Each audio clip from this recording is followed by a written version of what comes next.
Okay, hello everyone. Welcome to the second section that's happening right before the break. So now we have someone you're already a little bit familiar with from the panel, Philippa Gardner, a professor at the Department of Computing in Imperial College London. Her work focuses on formal methods for analysing modern open software systems, developing sound mathematical foundations, and well-engineered tools that scale. Philippa completed her PhD thesis in Edinburgh in 1992 under the supervision of Gordon Plotkin, then moved to Edinburgh in 1998 to work with Milner. She joined Imperial College London as a lecturer in 2001 and was promoted to professor in 2009. She's won several awards. I'll highlight two: Fellow of the Royal Academy of Engineering in 2001 and the British Computer Society Lovelace Medal in 2024. Please take it away, Philippa.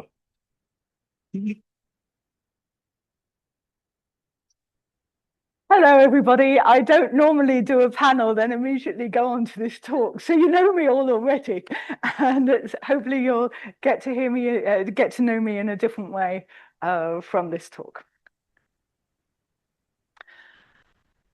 This is my excuse to put up some wonderful people that I know, which is Tony Hoare, Robin Milner, now not with us. Tony Hoare is frail.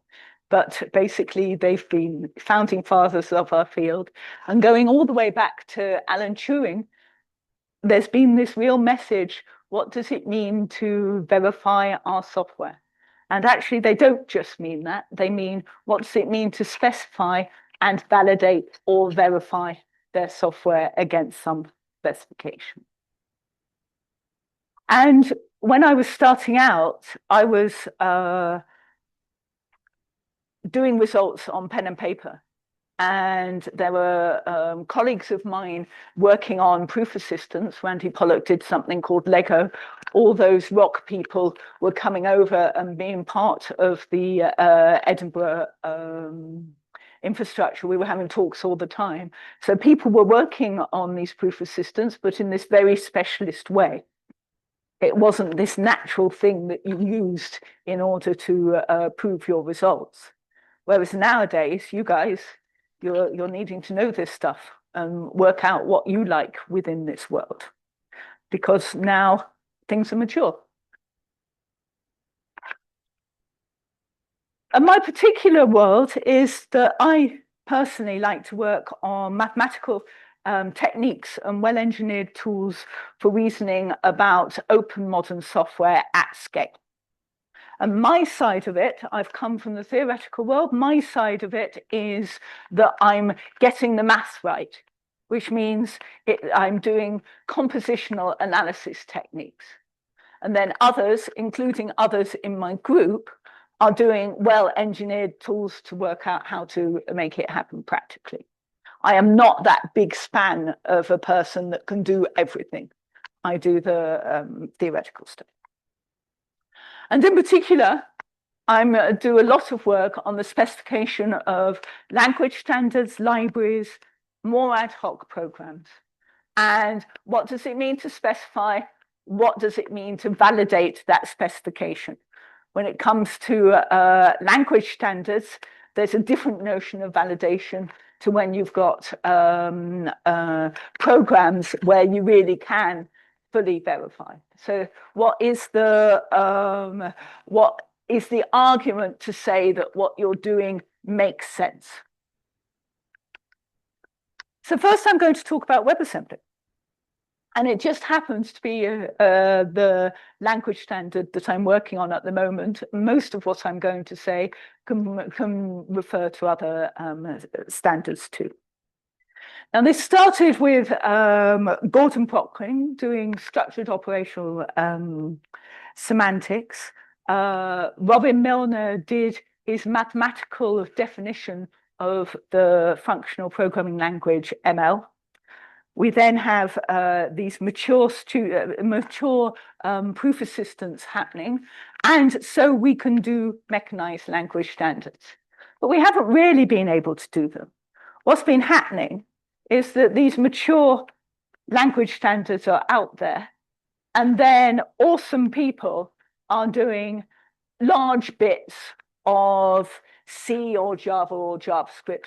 So for example, one of the important ones is the Concept project, where there's a large part of C, but it didn't affect the language standard. It was done afterwards.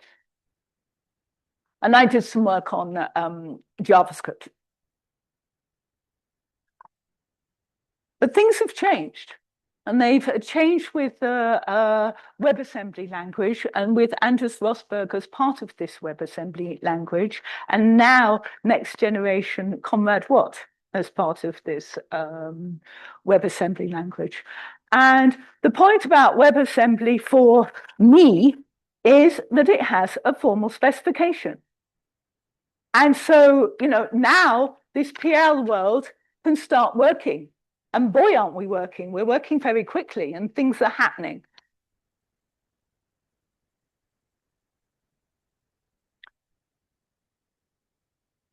So Conrad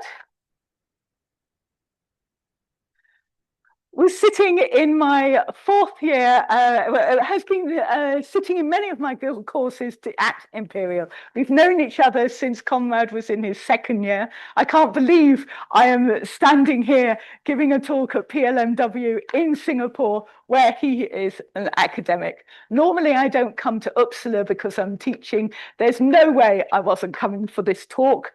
And I am going to so not like my 9 o'clock lecture on Thursday. It's going to be an absolute nightmare, and it's all his fault. But what he was doing, he was learning about some work that I and many others were doing on JavaScript mechanization in the ROC theorem proof. And he then went for his industrial placement to Google Munich with Anders Rosberg and learnt about the fledgling WebAssembly before it was anywhere near being published. And that turned into his PhD, which he did at Cambridge, working on Isabelle rather than, and he still prefers it. But in particular, this is absolutely wonderful.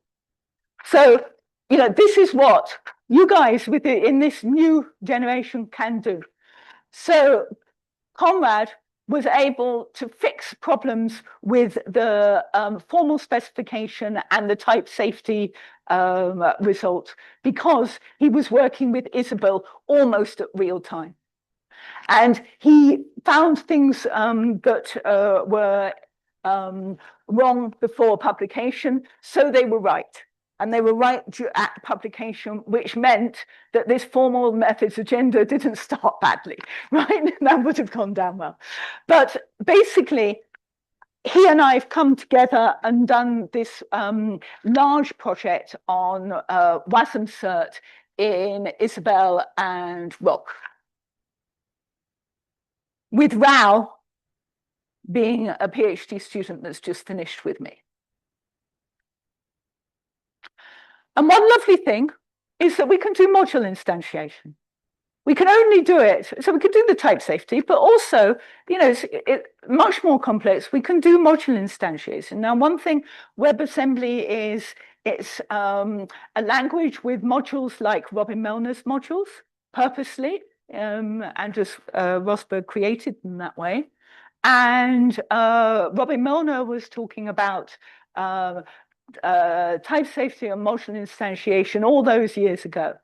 And he was doing the work by hand. And when I was a PhD student, Mads Tofte, who, by the way, is the guy that persuaded me to go to Edinburgh and told me not to be such a blithering idiot when I went up. Mads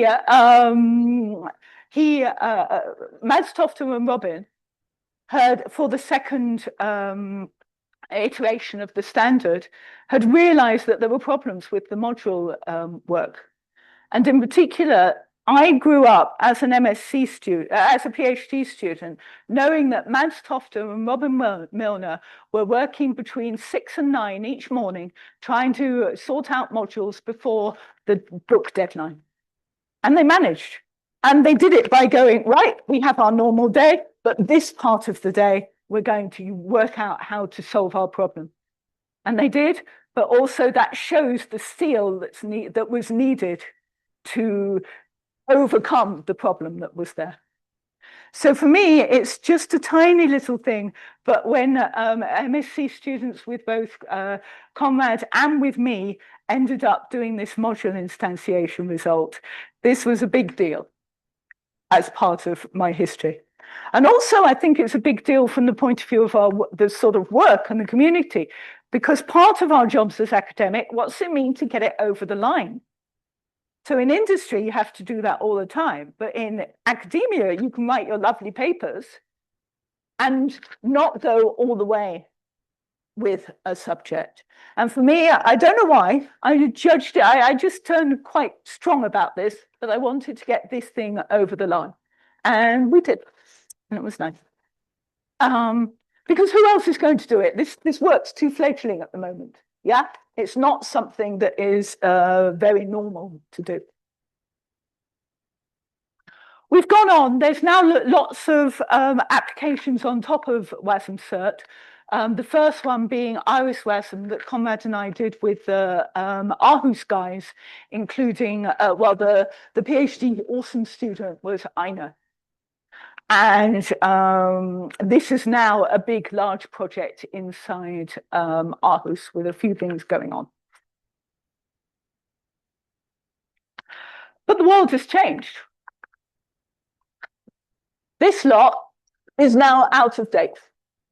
We've done Wasm 2.0. We are choosing to maintain it for our users at the moment. We actually have users. Yeah, and so we're having to maintain, and we are, but it's now completely out of date. And that's because of the new work that's come along called Wasm SpecTec, which is a new way of doing language specification based on formal methods. But it needn't be based on formal methods, but that was part of the motivation. And it's us lot, not Ina, not Ina, but the rest of us, Duck Young, some others you'll see on the next slide. And basically, some awesome things have happened. Now, I don't know whether what Derek talked about in his 90-minute talk, but I heard him give a talk on how to give a talk. And he goes, right, you've got to do the kapow bit. So in the spirit of Derek telling me and the rest of the audience to do kapow bits, I've put some kapow bits in. So here's one kapow bit. So Wasm SpecTec was adopted by the standard in March 2025. I'm going to tell you about it in a minute. And the other kapow thing, Anders Rosberg actually used it, this new process, to do Wasm 3.0. So this is what I mean, that the other stuff is now out of date. We've got to port everything we've had before to this new place, and I very willingly want to do this. It's the part of the work was designed just so that we could. But, you know, Sokyung and Anders Rosberg and a whole gang of us, but these two in particular, they've got it to Wasm 3.0 now. It's been extremely fast, extremely good. Here's the gang. I'm just going to flash it up. The other one to mention is just Sam Linley because he happens to be here. There's others. I can't do them all. Anders Rosberg's going to be here. Suk Young's here. Conrad Watt's here. Anyone else? I don't know. Yeah, that will do. So let me tell you a little bit about what Wasm SpecTec is doing. So Wasm's basically, it's on the browsers, it's in most of your smartphones. So here's some browsers, and these are the original browser companies that were doing this stuff. And basically we've got WebAssembly with lots of things. And out later, we've got Isabel and Rock. Later, but it was quite tight because of Conrad. And if we look at this bit, basically what you need in order to get it through the W3C standard is that you need formal specification, prose description, test suite, reference interpreters.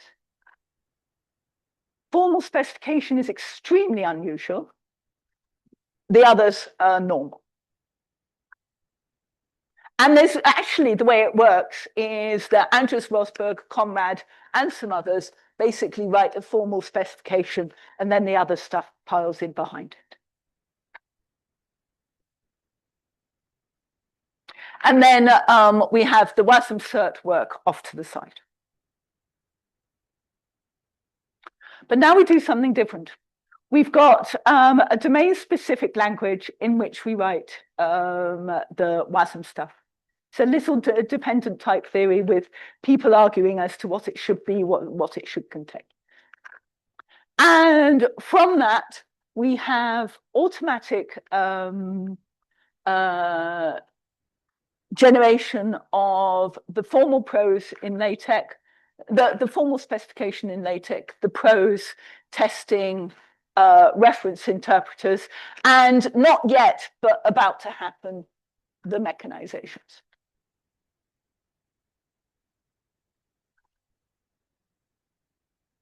And in particular, what's just happened, but it's not published, is that as well as from the DSL, you do the normal things and the formal specification that's not normal. As well as that, we also generate the mechanized definitions. And Conrad's doing Isabel, I'm doing Rock. Joachim Breitner, that was one on the list, is doing Lean. Sam, as internal into the Lean FOO, and Sam is doing AGTA. And basically, we're getting this ecosystem of all these proof assistants.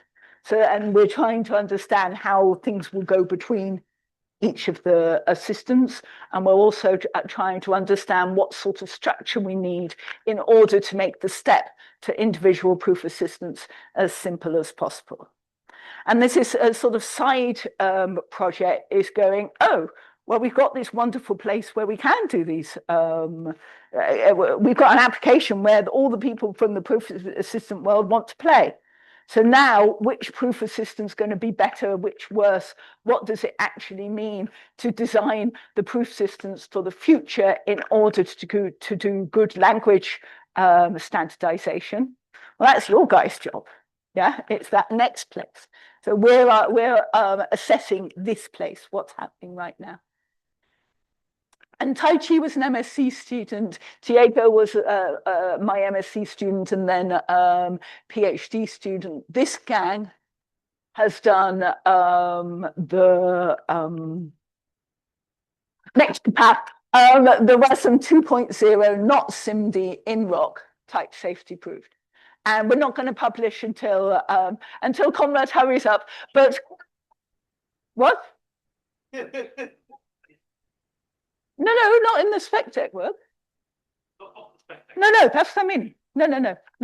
So in there, I'm teasing him unmercifully. You know what actually happens is you've got these MSc students and PhD students. One comes every so often, and what does it mean to have a good fit? And these people are the right people to do the job. It's actually quite hard. So basically, we've done the work, and Conrad's got his group of people now, and he will be doing the Isabel, and we will make sure we publish together. I mean, that's very important. Sorry?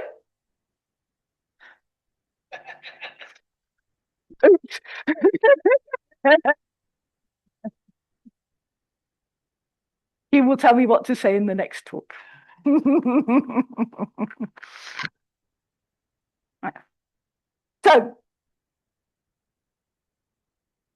So this is language specification. And, you know, when we were starting this work, we didn't know where it would go. And it's gone to this place that's actually really rather extraordinary.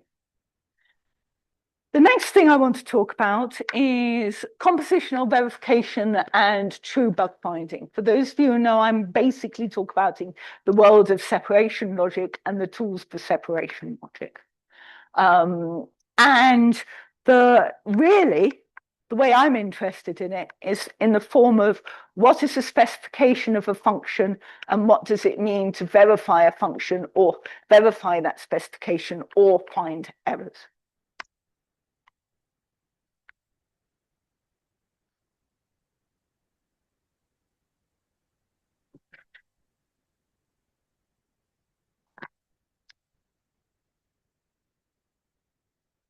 So the separation logic guys are Peter O'Hearn and John Reynolds. John Reynolds is not with us anymore. And basically it's modern Hoare logic developed by Hoare. And the idea is that now you can verify properties of heap manipulating programs in a local composed way, whereas before it wasn't, and so things blew up as your memory got bigger. So in Hoare logic world, it's very good at reasoning about the global variable store. It's not good at reasoning about the heap. And separation logic helps here. And there's been lots of work by many, many people on this whole world of separation logic and various tools. There is, you'll hear a lot about the IRIS framework in these courses in this week based on this sort of work.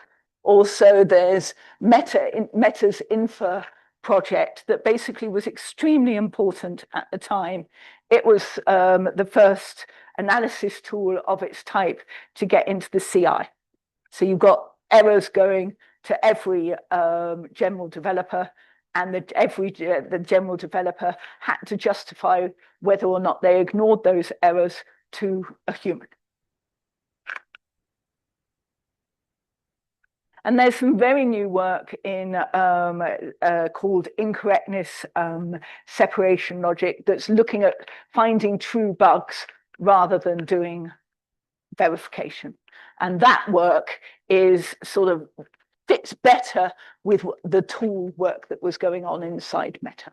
And I'll explain a little bit as I go.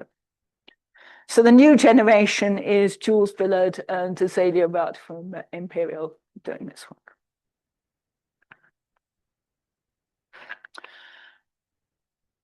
And what I've done is looked at the techniques working in many of the separation logic tools. Not the IRIS framework, in the tools such as Meta, Verifast, Viper, my one's Gillian, that sort of work.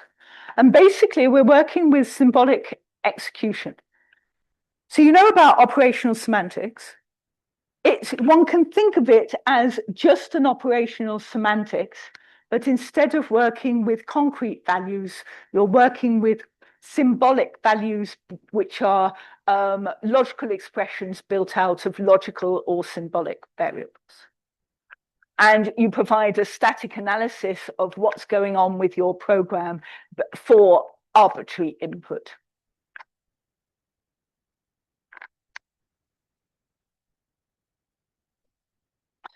And you don't need to know this, but symbolic state is just going to be program store with variables having symbolic values, meaning these general values. Symbolic heap, so you can have different versions of which bit of the heap is symbolic. Do you choose the addresses? Do you choose not the addresses? That sort of thing. And you've got these path conditions telling you what's happening at the branching. So for example, when you get, you're in this general place, when you get to a branch, you've got the Boolean, one side of the branch, the Boolean is true, the other false. You just keep this information in that pi hat. Hat's just meaning symbolic. These first order path constraints are checked with SNT and SAT solvers. And in this world, you're manipulating the structures using consume and produce operators. And compositionality means it's possible to analyze a function by itself, independent of any of the rest of the industry code base or GitHub code base. You don't have a main anymore. And the intuition for this is Hoare logic is you have a precondition, the command, and a postcondition. The precondition captures the resource you need in order to do the job. If your function is doing a tiny update on one cell, you need that one cell, you do not need any more. And the specification says that you only need the resource you need for the function to go. And I won't be going into it today, or I will a bit. We can do this in a unified way where the correctness world and the incorrectness world are unified. I'll hardly say that. So this is the only bit that I'm doing that's technical. Here we've got a Hoare judgment. Instead of a trifle, it's a quadruple. That's only because of the unification of the two styles of reasoning. You've got precondition, two postconditions, giving an okay result. In normal separation logic, you would just have this bit with the okay without the errors. And then incorrectness was focusing on the errors. So that's, and now we tend to split them apart. You don't actually need to. And for those of you who don't know what incorrectness separation logic is, it means given any state here, you can find a state in the precondition such that you get to the postcondition. And so this is what I mean by true bug detection. If you find an error, you've got a state where you get to that error. It's a theoretical rule, a theoretical concept. It doesn't mean that in reality, you practically, do you get there, do you not get there? That's a different type of argument to do with what a coder wants. This is a theoretical result about the fact that the states here are reachable from here. And the work that we've done is we can provide algebraic function interface between what's going on with the specification and what's going on with the tool. And what I mean by that is that the meaning of what's going on here with the function has got nothing to do with the tool. And that's, there's been lots of work on foundations of how these tools are working, but never where you've got this separation of what's going on with the meaning of the function and what's going on with the tool. So here I've just got a rectangle to illustrate this symbolic state. So this shows the level I'm doing this, right? It's just a rectangle. And the name of the game is, what does it mean to match this part of the precondition with part of this state? So you can match if the function is it makes sense. Excuse me, I haven't said. You've got a symbolic state and you've got function call here. So basically you're calling this function, you've got this precondition, you are matching this precondition to part of the symbolic state, doing whatever substitution you need given by this theta. You're consuming it. That's what the consume operator is. It's match and consume. And then let's assume we're in the okay state. We're adding on that, well, it doesn't matter. You add on whatever is here to whatever is here, giving the substitution theta. And that's called produce.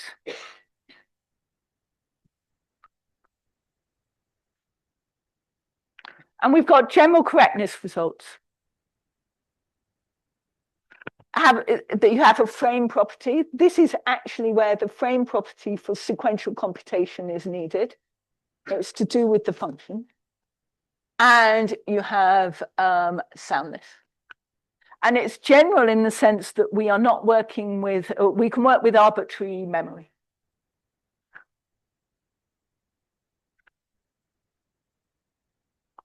And just to illustrate, I've said that there was this unified approach for incorrectness and separation logic and correctness, just to say the same thing is happening with correctness. So this is a normal Hoare triple just extended to be okay or error. And you match here by implies, whereas before you were matching by sat. So by implies, I mean, you've got a pi hat here, and the pi hat here has to match has to imply what's going on here. And the point about this, the power thing from Derek, is function specifications are independent of the CSE semantics. And this is crucial. Here you are in a big industry code base or GitHub. You don't care which tool is doing the work. The thing that you might be interested in are these function specifications. You need to know that the meaning of the function specification, that there's some ground meaning given by a semantic relation associated with separation logic. You don't even need to care about a particular set of proof rules. You only need to care about its meaning. So this means it does not matter whether you're working with our tiny CSE tool or Iris or Infer or whatever you're working with. If it's grounded on the same separation logic, it makes sense to be used somewhere else. So I think that message is a message that is sort of quite important for these style of tools, and something we need to concentrate on perhaps more than we have been doing.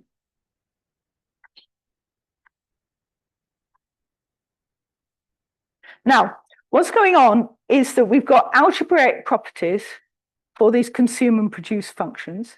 And with these algebraic properties, if they hold, then the correctness result holds. And now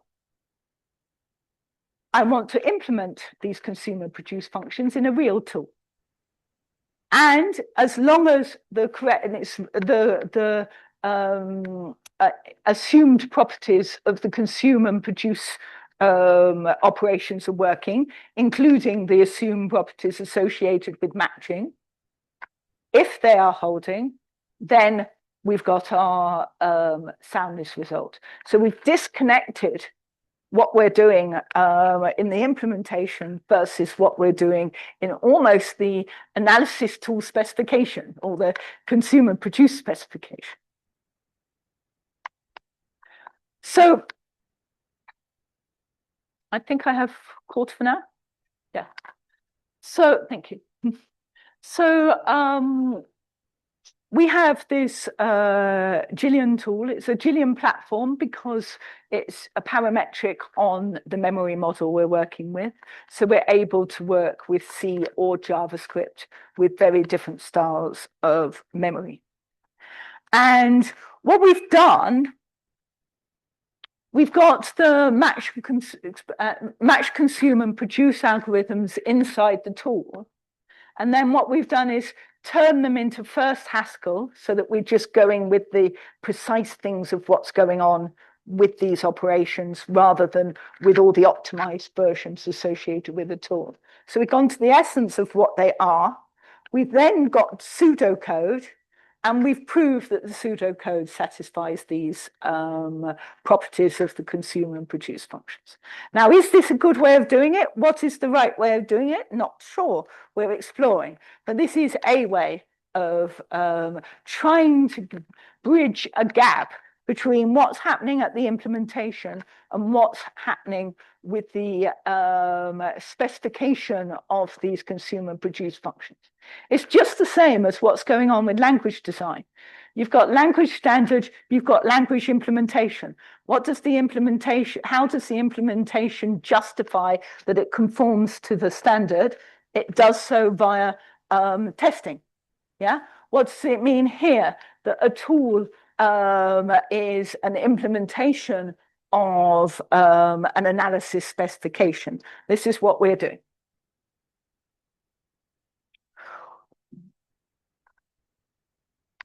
We've done several of these. We've done JavaScript, C, and instantiated. We've actually done Rust now, but we've still got so much to do. So that got published in PLDI this year, but we've still got much to do. So I think it's ongoing. And lots of applications, and in particular, what I like to do, I think people all have their different ways of doing it, but I like getting to the edge of industry. So I like, but I had this wonderful experience, very kind of them. The AWS people talked to us and they found some code that they asked us to do. And this code was, it was quite a critical part of what they were doing. And the developers had written first-order logic formulae in the comments of the code, and they were doing runtime checks of these first-order formulae. And what we did was verify the code, finding mistakes, some of the structure. He was going against the structure of the data structures, and we corrected, changed that too. So basically, we were using his specification, first order specifications, and then going to the separation logic place to do the analysis, coming back out to the first order place where he was. And in particular, he had done both JavaScript and C implementations. So we did the verification of them as we could. And so that was really informative time for us. But I only need to do it once. It's not my job to use my tool lots in industry. That's not, my tool is not that sort of tool. It's to understand the ideas.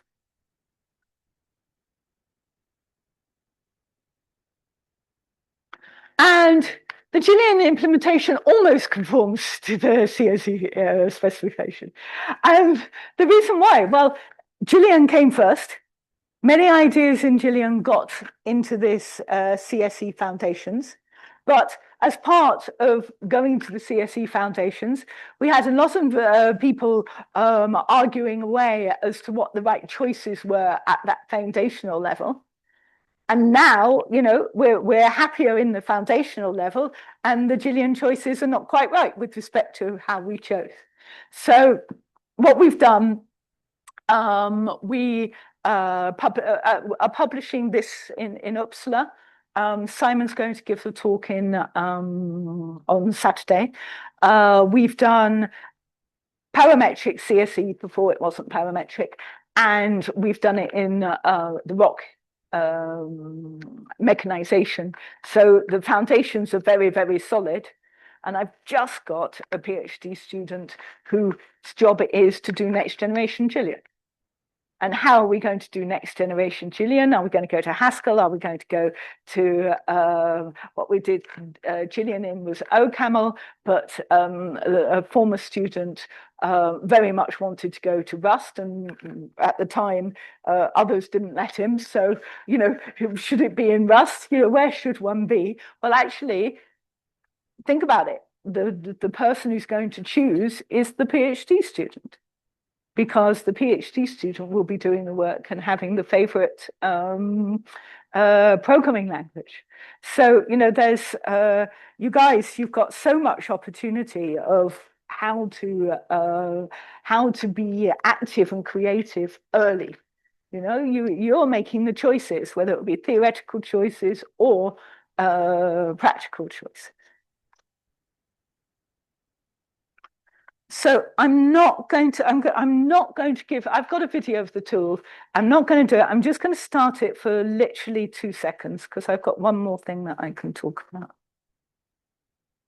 There. So if we did the sound, it would echo. We tried it out earlier, so we're not doing the sound.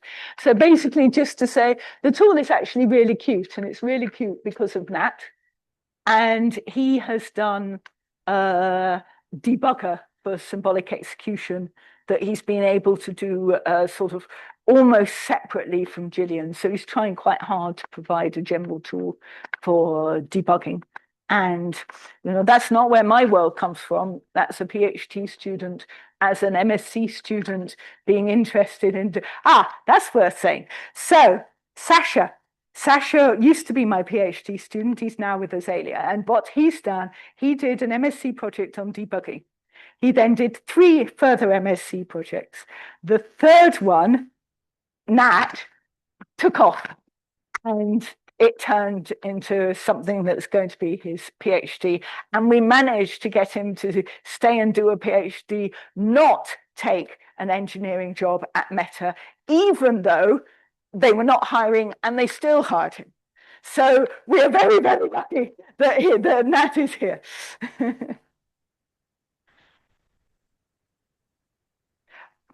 but this will be short.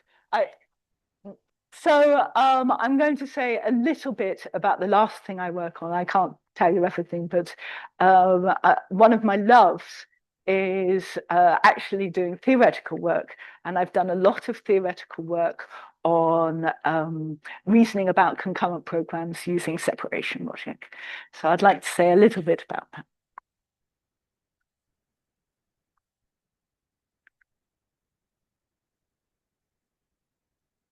So it's compositional verification about concurrent programs. And by that, I mean shared memory concurrent programs where there's competing threads on a part of the memory. And compositionality provides two things. It provides proof scalability. It could be thread compositional or functionally compositional. And it also provides proof reuse. If you get to the right abstraction level with your specification, then you can decouple what it means for an implementation to satisfy the specification and what's it mean for a client to use that specification. And at the time, there was a lot of work, there was a lot of challenge as to how to get to that right level of abstraction.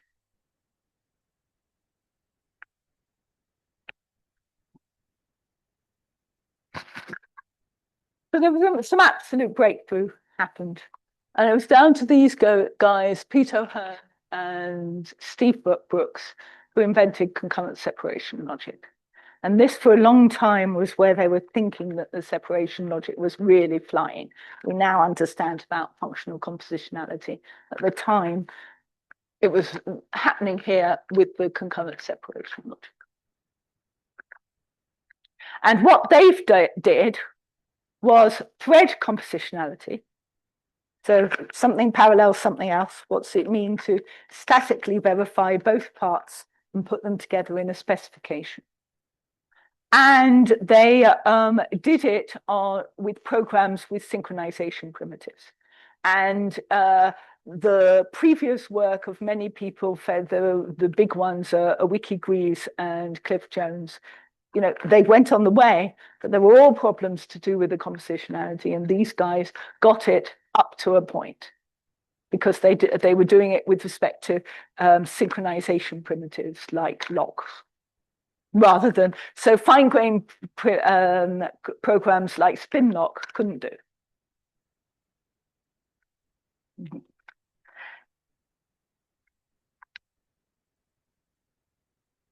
Maurice Hurley, he gave us abstract atomicity in his work on linearizability.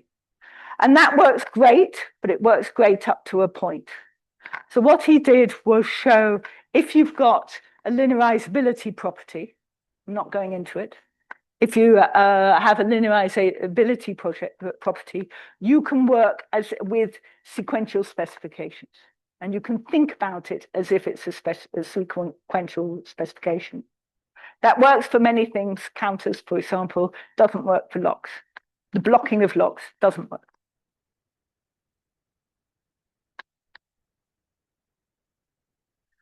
And I've done some work with these two guys, Matt Parkinson and Thomas Dinsdale-Young. And I have an internal grin going on. You know, it's just a brilliant, brilliant time. Thomas Dinsdale-Young made me get into this field. He was a most amazing PhD student. He's now in industry. And what we did with logical abstraction, we could do thread compositional reasoning for fine-grained programs, you know, not just the synchronization primitives.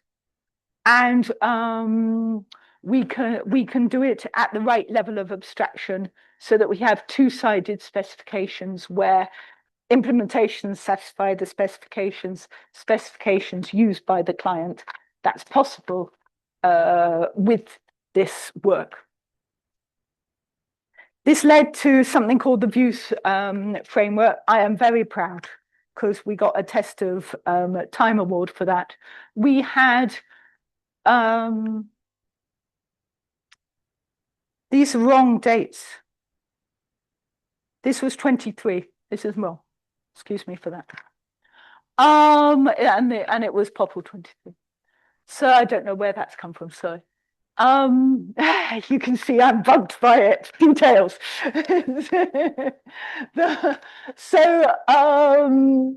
This I was really proud with this because we had our paper rejected 3-4 times.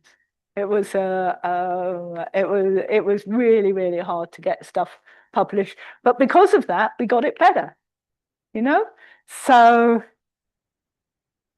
don't know if I think one needs the stubbornness to keep going. Yeah.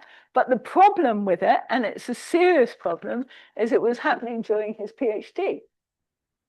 So what does it mean that a PhD student has confidence as the papers are being rejected? It's a hard thing to understand. He knew the work was good because he had enough confidence to know that. And the other thing we did, we still hadn't got functional compositionality. We still hadn't got the right level of abstraction. And we did it with logical atomicity. And these two bits of work were part of a huge big story to do with getting to the iris framework that's now the thing that's used a lot. We've done some newer work, here. And what I'm doing now, I've spent the last 2 years with wonderful MSc projects. And the point is to consolidate, to understand why this is hard, understand what does it mean, where does one go next. So I'm sort of, that's where I am now, and where does this go? Well, it will go somewhere. Nearly. There's 2 more slides. Yeah. The point about this is specification of concurrent programs at the right level of abstraction.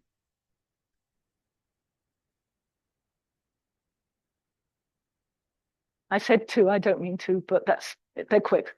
Sorry. Why do I have this green and gold lame chair in my room? The reason why is because of Thomas Dinsdale-Young, who has the tie of the same material. And basically, this is his chair, that it's normally in Imperial blue. And instead, it's in gold and green lame because he likes to be a bit rebellious. So the chair is very old and decrepit. It doesn't, it's not sat on anymore. It just sits in the corner. But that just shows, what's going on. If one's getting it right, the PhD students are treasuring what's happening as part of doing their PhD, but also the supervisors are too.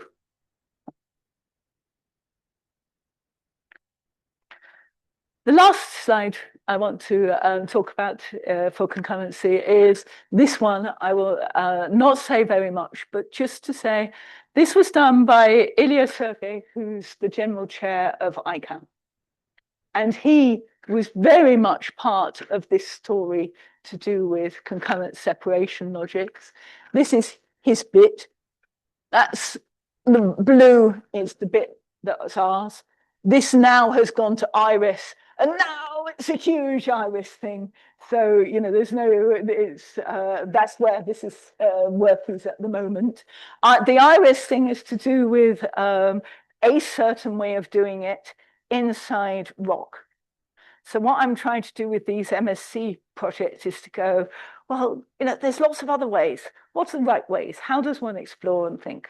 So where is this going and what happens? You can stay within that rock land where the choices have been made, or one could go somewhere else and start struggling with what next. So that's where I am at the moment in this work. So basically, I never knew that my research was so coherent. It didn't feel coherent as I was doing it at all. I was just doing sort of things that I found interesting. But it is about specification of various forms, whether it be Language standards, I say libraries and ad hoc programs, but I'm meaning more than that. And I purposely didn't say that before because I wanted to first tell you what I'd done, which was, we've got the specifications of the concepts inside more than one analysis tool, in that these consume and produce functions really, I gave you Gillian, but Viper and Verifast also would work and Info would also work in this way. So how should one think about specification as part of our ecosystem for understanding our software infrastructure of the future? This, for me, is actually where my career went without my quite realizing it at the time. Thank you.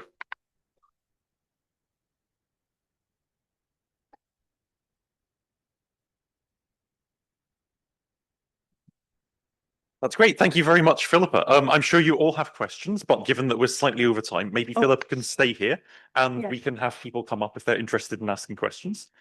I'm sorry to have chased you a little bit across the stage in those last few seconds, but it was very good. Thank you so much again. Thank you.